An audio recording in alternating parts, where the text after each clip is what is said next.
calcular la región de coexistencia líquido-vapor del eucaliptol. Es uno de los principales componentes del aceite esencial del eucalipto. Si usted quisiese determinar la región de coexistencia de este componente, por ejemplo, utilizando la ecuación de estado de Penn-Robinson, se va a utilizar la ecuación de estado de Penn-Robinson. Aquí necesitamos, o se va a necesitar los volúmenes molares, ¿no? Y todo eso. Y si nos fijamos en la ecuación de estado de Penn-Robinson, fíjese que necesitamos, para calcular los parámetros A y B, pues se requiere de tres datos, ¿no? Tres propiedades del componente: la temperatura crítica, la presión crítica y el factor acéntrico. A partir de esos tres puedo calcular los parámetros A y B. Pero si usted revisa en una base de datos, en el SMIT, en el mismo manual del ingeniero, y busca la temperatura crítica del eucaliptol, no lo va a encontrar, porque no se ha determinado de manera experimental. Si usted lo busca en internet, tampoco lo va a encontrar. ¿Y ahora qué hacemos? Efectivamente, no se tiene datos de temperatura, presión crítica y factor acénico de todos los componentes, ¿no? Solo de los más conocidos, de los que usualmente se suele trabajar, pero no de todos. Y el eucaliptol es un caso. A ver, intente, google, ponga eucaliptol. Seguramente le va a salir en Wikipedia y va a aparecer ahí que es un componente presente en la esencial del eucalipto. Posiblemente le salga la densidad. Y el punto de ebullición, sí, también le va a salir el punto de ebullición. Bueno, la masa molar tampoco no es ningún problema, ¿no? Porque eso se puede calcular fácilmente viendo la forma. Generalmente usted a veces va a encontrar posiblemente esos datos, ¿no? El punto de ebullición, el punto de fusión y por ahí tal vez también la densidad, pero no más. Entonces, para usar el modelo de Penn-Robinson, necesitamos temperatura crítica, necesito la presión crítica y necesito el factor acéntrico. Si no tengo estos datos, no puedo utilizar el modelo de Penn-Robinson. Así que lo que voy a hacer primero es obtener estos valores, calcularlos, o sea, aproximarlos, estimarlos. Por supuesto que lo que voy a obtener seguramente no va a ser el valor real, ¿no? Porque es una estimación, pero tampoco no va a ser un valor muy alejado. ¿Y cómo se calcula la temperatura crítica, presión crítica y factor acéntrico? Existen procedimientos para estimar estos valores. Cuando usted no tenga ese dato, puede usar esos procedimientos, pero siempre tiene que procurar encontrar el valor real en algún libro, en alguna fuente. Ya si no encuentra, ya bueno, ahí sí puede recurrir a estas técnicas. ¿Ok? ¿Y cuáles son esas? Bueno, no lo hemos mencionado en el curso, pero voy a aprovechar este ejercicio para que ustedes también aprendan. Eso lo va a encontrar en varios libros, pero si usted abre este libro en el capítulo 2, de constantes de componentes puros. El método de Yoba, que es uno de los métodos más conocidos, no es el único, hay unos que son mejores, pero son un poquito más largos, así que solamente por una cuestión de tiempo voy a usar este método que es bastante corto. El método de Yoba es un método que utiliza la teoría de contribución de grupos para estimar propiedades. ¿Cuál? La temperatura crítica, la presión crítica, el volumen crítico. ¿Y cómo se obtiene estos valores? Usando estas fórmulas. ¿Y qué necesito para ello? La temperatura de ebullición normal. Y este dato ya lo tengo, su compañero me acaba de darlo. Pero ¿qué más? Necesito unas constantes que aparecen por aquí. Ahorita vamos a ver qué significa esto. Me voy a copiar estas fórmulas para tenerlas. Lo que se requiere para aplicar este método, descomponer la fórmula química del compuesto en diferentes grupos, en los grupos dados por el método de Young. ¿Y dónde está eso? Pues eso está en la tabla C1 del apéndice. Entonces, me voy a ir a la tabla C1 y voy a buscar acá la tabla C1. Ahí está la tabla C1. La contribución de grupos para el método de Young. Primero, usted tiene que identificar los grupos según el método que constituyen ese componente. Entonces, acá hay que tener un poquito de cuidado. Por ejemplo, ¿no? Acá hay un grupo CH3, CH2, CH, C. CH2 con doble enlace, CH con doble enlace, C con doble enlace, así. Hay varios grupos. A partir de estos grupos, usted tiene que construir esa fórmula, esa molécula que tiene. Ese número que está entre paréntesis significa el número de grupos que está enlazado a este grupo. Por ejemplo, el CH3 enlazado a un grupo, el CH2 enlazado a dos grupos, el CH enlazado a tres grupos. el carbono enlazado a 4 grupos. Este enlazado a un grupo, ¿correcto? Este SS significa el CH2 que es parte de una estructura cíclica o de una estructura cíclica no aromática. Mejor, una estructura cíclica no aromática. Porque la estructura cíclica puede ser aromática o puede ser no aromática.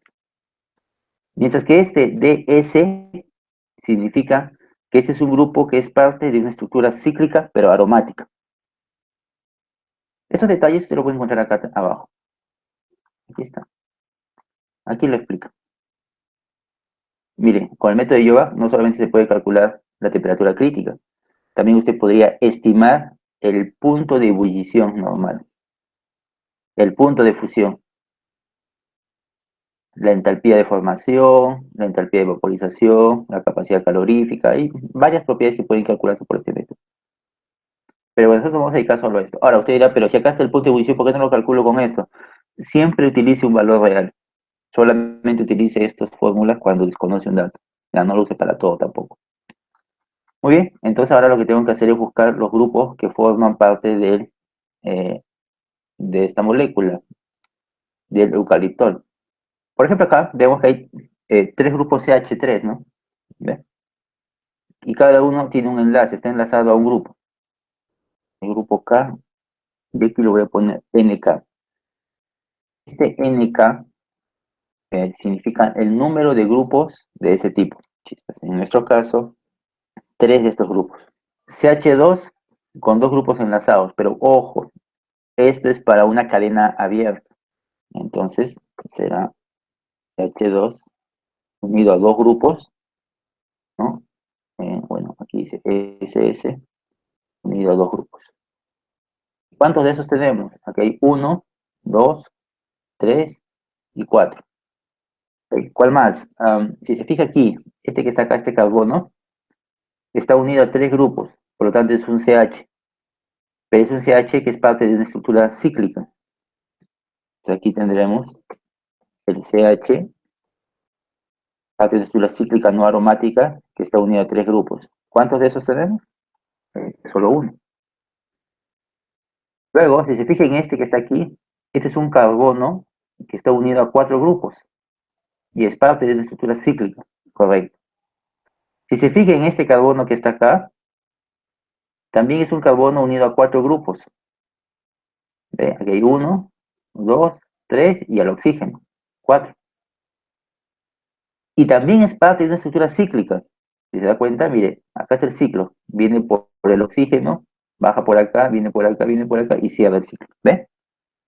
Entonces aquí voy a tener carbono cíclico no aromático unido a 4 grupos. Y de estos también tengo uno. Y finalmente tengo aquí el oxígeno, que también es parte de una estructura cíclica, que está unida a 2 grupos. Ahí voy a buscar eso. ¿Dónde está el oxígeno? Aquí está, ¿ve? Oxígeno, parte de una estructura cíclica no aromática, unido a 2 grupos. Entonces, voy a poner aquí oxígeno. Y de esos también tengo uno, ¿no? No, perdón, de estos tenía dos, ¿no? Disculpen, tenía dos grupos carbonos cíclicos no aromáticos unidos a 4 grupos, ¿no? Aquí eran dos. El de aquí y ese de acá. Una vez que usted identifica los grupos según el modelo de Yovac, entonces el siguiente paso es ahora determinar estos valores. Ya tengo los N sub K. Ahora tengo que determinar estas constantes T, C, K, P, C, K, B, C, K. Voy a poner acá T, C, K, P, C, K, D, C, K. Y esto lo voy a obtener según el grupo que he seleccionado. Entonces aquí voy, ¿no? El primero, aquí está B. Acá está TSK en Kelvin, PSK en bar y BSK en mililitros por mol. Muy bien, entonces voy a ponerlo por aquí. Y voy a ver el primero, el CH2SS es 0.01, 0.0025 y 48. el otro 0.0122, 0.304 y 38, 0.2042, 0.2061 y 27. Por último, el oxígeno, por aquí abajo, ¿está? El oxígeno es 0.2098, 0.2048 y 13. Ahora yo puedo aplicar esta fórmula. Voy a aprovechar para hacer estas sumatorias mejor de una vez aquí abajo. ¿Ya? Entonces aquí voy a colocar esas sumatorias. Por ejemplo, la sumatoria NK-TSK es una suma de productos. Suma de productos, suma producto. ¿De quiénes? Entre el vector NK, con el vector TSK. Entonces, cada uno se va a multiplicar término a término y al final esos productos se van a sumar. Eso es lo que dice esto, ¿no? Ya. El valor es 0.1127. Lo mismo con la suma NK-PSK. Si lo copio, seguramente se va a mover aquí, miren, se movieron los dos. Así que esto lo voy a poner aquí, para que sea el producto de estos dos. Lo mismo con esa suma. Voy a moverlo por acá. Ahora sí ya tengo las sumatorias y voy a calcular la temperatura crítica, que vendría a ser la temperatura normal de ebullición en Kelvin, que es esto. Acá dice por, ¿no? Pero luego acá dice elevado a la -1. O sea, eso es una división, bueno, entre paréntesis 0.584 más 0.965 por la sumatoria, esta que está aquí, menos otra vez la sumatoria, pero al cuadrado. Cierro paréntesis y ya tengo la temperatura crítica. Estimada, por supuesto, ¿no?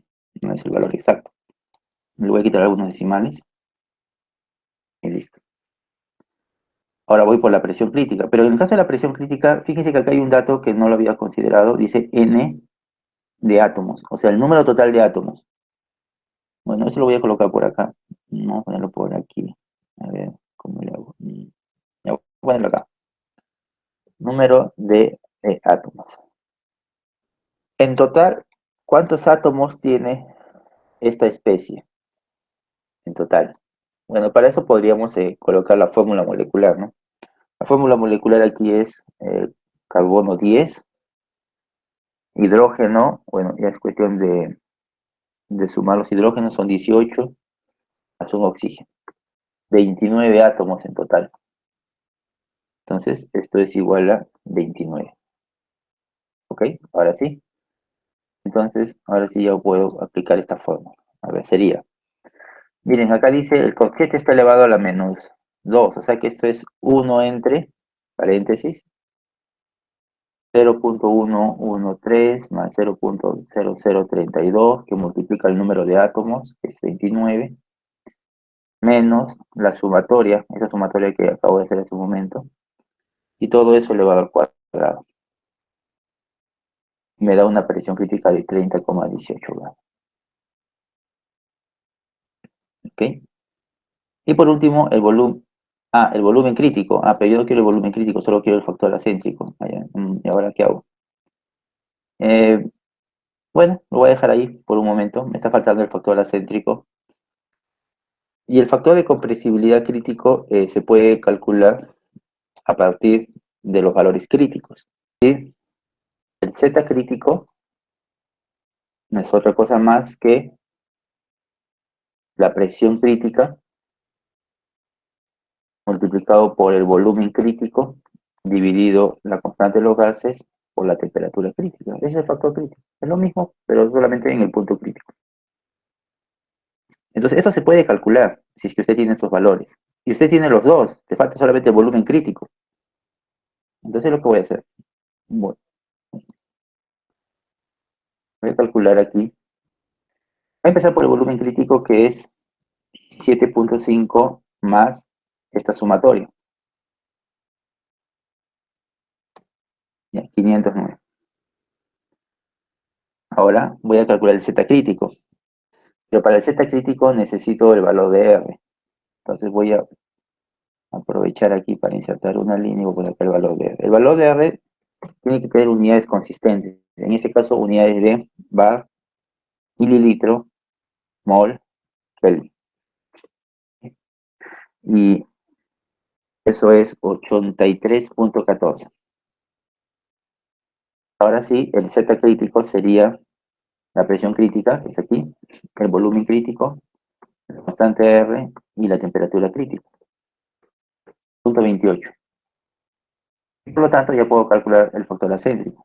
Si despejo, tendría 0.291 menos el Z crítico, y todo eso dividido entre 0.08 para el factor acéntrico.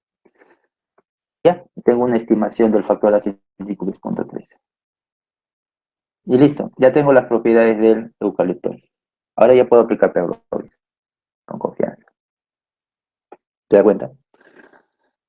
Muy bien, ahora sí, entonces voy a hacer lo que me piden, calcular la región de coexistencia líquido-vapor utilizando la ecuación de estado de Pavlov. Entonces, este dato lo voy a bajar un poco. Aquí. Ahora sí. Cuando decimos que se va a determinar la región de coexistencia, se está diciendo que se va a partir de la temperatura. Voy a calcular los volúmenes molares y la presión. Y con estos datos voy a poder construir esta campana. ¿Ok? Entonces voy a empezar dando un valor de temperatura. El que yo desee.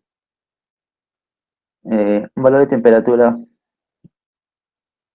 pero tampoco que no sea mayor a la temperatura crítica, ¿no? Evidentemente. Tiene que ser menor a la temperatura crítica. Así que voy a empezar a ver una temperatura cualquiera, 300 Kelvin. La temperatura crítica es 660. Bueno, según el método de Jovac, ¿no? Así que voy a empezar con un valor de 300. ¿Muy bien? Entonces, esto usted lo da. Y a partir de ello voy a empezar a aplicar este método, junto con Penn Robinson. Pero para Penn Robinson necesito algunas constantes antes, ¿no? Esas constantes usted las tiene aquí. Necesito el valor de M. M, está acá, es 0.37464 más 1.54226 por el factor acéntrico. El factor acéntrico ya lo calculé, está acá arriba. Bien. Menos 0.26992 por el factor acéntrico al cuadrado. El factor acéntrico al cuadrado. Listo, acá tengo el valor de M. Ya, este ya está. Necesito el valor de A crítico. El valor de A crítico es igual a 0.45724 por el valor de R al cuadrado. ¿Recuerdan qué valor de R estamos usando? Este que está acá, ¿no? Este de aquí. El valor de R al cuadrado. ¿Bien? Por la temperatura crítica al cuadrado. La temperatura crítica al cuadrado. Dividido la presión crítica. La presión crítica está acá. Listo. Mientras todas las unidades estén correctas, ya usted no se preocupe en que esto es consistente, ¿no? Acá tengo el valor de A crítico. ¿Bien? ¿Qué más? Ya tengo el A crítico. Necesito el alfa, pero para el alfa necesito la temperatura reducida. La temperatura reducida. Igual, es igual a la temperatura, 300, entre la temperatura crítica. ¿Lista? Listo. Temperatura reducida. ¿Qué más? El alfa. Ya, el alfa. Vamos a poner acá. El alfa. Y el alfa es, paréntesis, 1 más m multiplica a 1 menos la raíz cuadrada de la temperatura reducida. Y todo eso al cuadrado. Y aquí está el alfa. Ahora necesito el valor de A, el parámetro A. Bien, el parámetro A es igual al A crítico multiplicado por el alfa. El parámetro B es 0.0778 multiplicado por el R, lo tengo acá arriba, R, multiplicado por la temperatura crítica, aquí está, dividido entre la presión crítica. Aquí está. Ya, ahí tengo el parámetro B, 141. Correcto. No le he puesto unidades, no, bueno, B, por si acaso, sus unidades de B son las mismas del volumen molar, o las mismas del volumen crítico, o los volúmenes en R, es decir, mililitros por mol en este caso. En el caso de A, sus unidades son, a ver, sería bar, mililitro cuadrado, mol cuadrado. Estas serían sus unidades, ¿no? Mol cuadrado. Eso usted se puede dar, ay, ¿qué estoy diciendo? Se puede dar cuenta de la fórmula de A, ¿no? Del A crítico, si usted observa la fórmula del A crítico, ahí salen qué unidades debe tener. Muy bien, ya tengo los parámetros A y B. Esto es muy importante porque esto depende de la temperatura. Y como el procedimiento dice que primero hay que dar una temperatura, entonces dando la temperatura, inmediatamente sale todo esto. Ya, esto lo voy a cerrar. El siguiente paso dice, estima cuál crees que sea la respuesta. Dale un valor estimado. Si puedes hacer uso de una correlación, úsala, como tipo Antoine, por ejemplo. Pero seguramente si buscas las constantes de Antoine del eucaliptol no lo va a encontrar. Así que voy a dar un valor estimado. Lo voy a poner por aquí. Aquí. Presión inicial, si quieres, en bar. Es un valor inicial. No va a ser necesariamente el valor con el que va la respuesta. Ya, y ahí dice esto. Ahora dice, a partir de esta presión que has asumido y esta temperatura, calcula los volúmenes molares. Y para eso tengo que tener la ecuación de Penn-Robinson, pero en su forma polinómica, ¿no? Todo esto lo puedo resumir en una constante C2, todo esto lo puedo resumir en una constante C1, y todo esto en una constante C0, que también lo podría escribir así, ¿no? O bueno, acá, C0,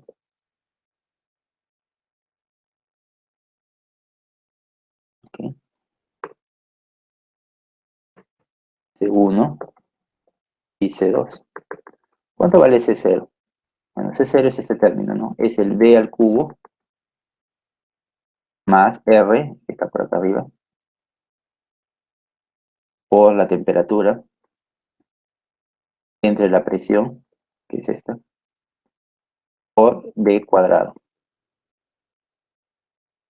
menos A por B entre la presión. Ahí tengo esta constante C0, o este término C0.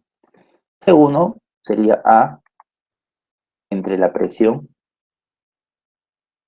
menos 3 veces por B al cuadrado menos 2 por R, que está acá arriba, por la temperatura entre la presión, no, la presión está acá, entre la presión por B, el parámetro B.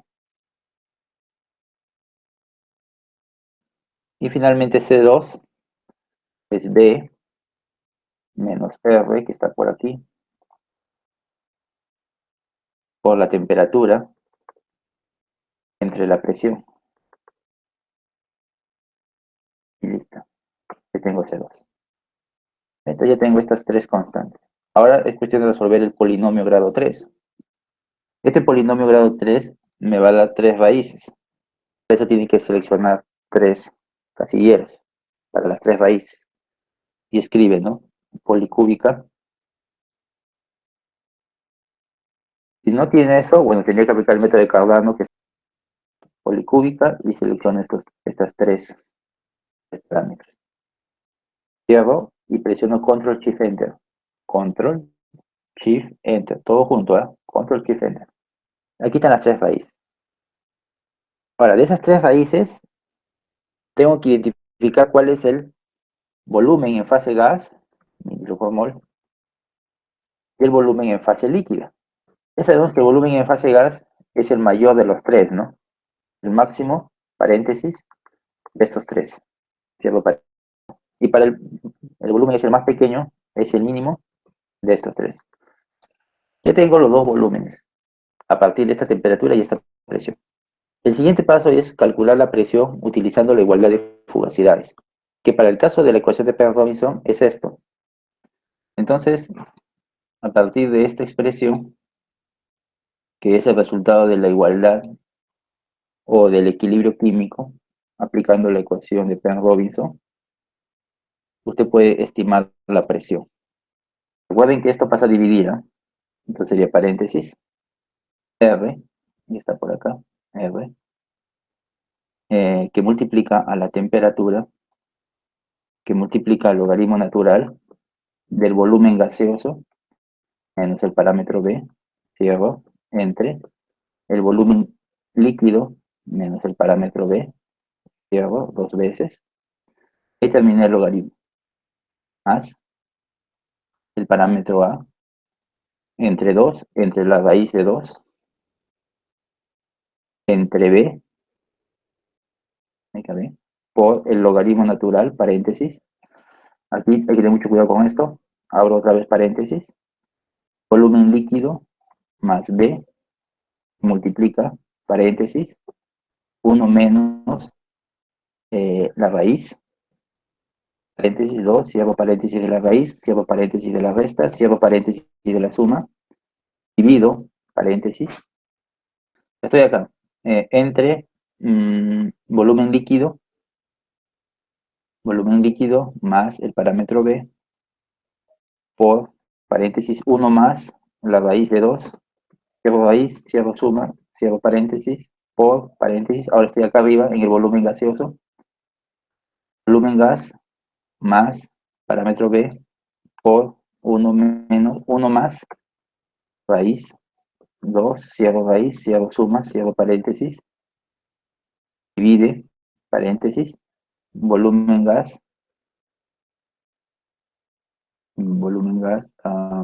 más parámetro B por paréntesis 1 menos raíz de 2 y cierro todo. Cierro raíz, cierro resta, cierro el paréntesis, cierro el logaritmo y cierro todo porque había empezado con un paréntesis aquí. Y finalmente divido entre esta resta, volumen gas menos volumen líquido. Y me da resultado menos 3,54. Un valor que evidentemente no es la respuesta, pues, ¿no? Porque la presión no puede ser negativa. ¿Y por qué me salió este valor? Bueno, porque usted ha empezado con un valor incorrecto, pues. Aquí lo que dice es ahora, una vez que usted calcule la presión, verifique si la presión que ha obtenido es igual con la presión que ha empezado. Empecé con una presión de 1 y terminé con una presión de menos 3. Por supuesto que está mal. Voy a calcular el porcentaje de error. Es igual al valor absoluto del valor que he calculado menos el valor con el que he empezado, dividido el valor con el que he empezado, por 100. El error es de 400%. Entonces acá hay dos formas de trabajar aquí. Usted podría estar pensando, ya voy a aplicar Solver, seguro, ¿no? Donde voy a hacer que Solver busque qué presión es aquella que me dé un error de cero, es decir, que me dé la misma presión acá. Sí, puede ser una alternativa. Yo le voy a dar otra alternativa. Y voy a hacer que Excel haga un cálculo iterativo. Porque según este procedimiento, acá dice que la presión que has calculado debe ser reemplazada, o sea, debe ser reutilizada para volver a calcular los volúmenes. Es decir, que esta presión que he calculado debo volver a utilizarla aquí para volver a calcular los volúmenes. Pero no le voy a meter una presión negativa, pues no sé, si hago eso, pues me va a salir errores. Así que voy a tantear una presión tal que me dé más o menos un valor positivo.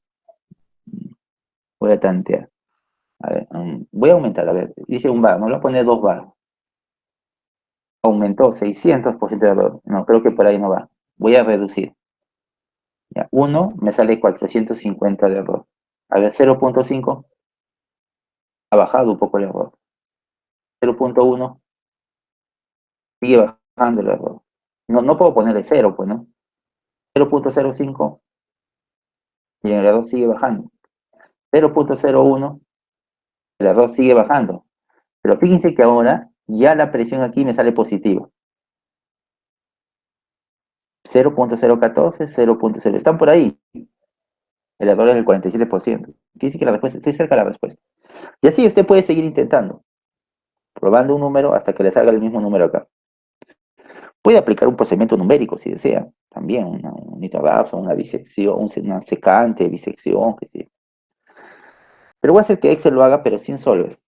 Si usted se va aquí a la opción Archivos de Excel, se va aquí a Opciones. En Opciones, dice no General. La segunda dice Fórmulas. En Fórmulas, acá dice Opciones de cálculo, está en automático. Y si va a la derecha, dice Habilitar cálculo iterativo. Y seguramente el suyo está deshabilitado esto. O sea, está así. Entonces simplemente hágale un check aquí esto. Active el cálculo iterativo. Seguramente acá le aparece usted 100 y aquí le aparece 0.201. Si no le aparece 201, bueno, póngale 201. Esto es el número máximo de iteraciones y esta es la tolerancia. Tolerancia, número máximo de iteraciones. Una vez que usted ya especificó esto, acepta, correcto, grave, y mire lo que voy a hacer. Empecé con 0.01, ¿no? Y me sale 0.14. Ahora, este número yo lo puedo copiar acá. Pero voy a hacer que Excel lo haga de manera automática. Mire, me voy aquí a la presión inicial. Voy a poner igual. Voy a decir, quiero que la presión inicial sea igual a esta última de aquí. Pero recuerde que esta la he obtenido a partir de esta. Entonces, él genera esto. Este valor se reemplaza acá y otra vez lo vuelve a calcular, lo reemplaza acá y empieza a hacer esto de manera iterativa. Presiono Enter. Ahí está la respuesta. El error 0. La respuesta es 0.01604 bar. Los volúmenes están dentro, son correctos, son mayores al parámetro B. Entonces, ahora sí, voy a colocar por aquí, miren, voy a poner así, observen, ¿no? Temperatura y Kelvin. Note que cuando haga esto, cuando presione Enter, va a ver que esto va a cambiar, mire. ¿Ve cómo hubo un cambio? Cada vez que usted haga algo, esto lo va a volver a recalcular. Pero no se preocupe, porque ya alcanzó la respuesta, así que no va a haber problema. No se preocupe si eso empieza a variar. Voy a poner acá presión en bar. Voy a poner acá volumen gaseoso en mililitros por mol. Y voy a poner acá volumen líquido en mililitros por mol. Listo. Y miren lo que voy a hacer aquí. En esta celda que está acá, voy a ponerle igual a esta temperatura, 300. En esta celda voy a poner igual a la presión que he obtenido, que es 0.016. Correcto. Bueno, puede ser a cualquiera de las dos verdes, es la misma. Este volumen gas va a ser igual a este que está acá. Este volumen líquido va a ser igual a este que está aquí. ¿Está? Para esta temperatura, esta es la presión, este es el volumen gas y este es el volumen líquido. Muy bien. Y ahora fíjense lo que voy a hacer. Voy a seleccionar esto, lo copio y lo voy a pegar acá abajo. Pero lo voy a pegar como valores, ¿ah? No como fórmula, sino como valores. Pego valores, ya se pegó. Lo que estoy haciendo es capturar esta data y almacenarla. Y ahora ya está todo resuelto. Ahora solamente lo que voy a hacer es, voy a cambiar esta temperatura. Que ya no sea 300, que sea, por ejemplo, 350. Verifico que ha alcanzado la convergencia cero, ¿correcto? Esto va a cambiar, porque como ha cambiado la temperatura, va a cambiar todo. Lo selecciono, lo copio y lo pego, pero como valor. Estoy almacenando los resultados. Ahora acá le voy a poner 400.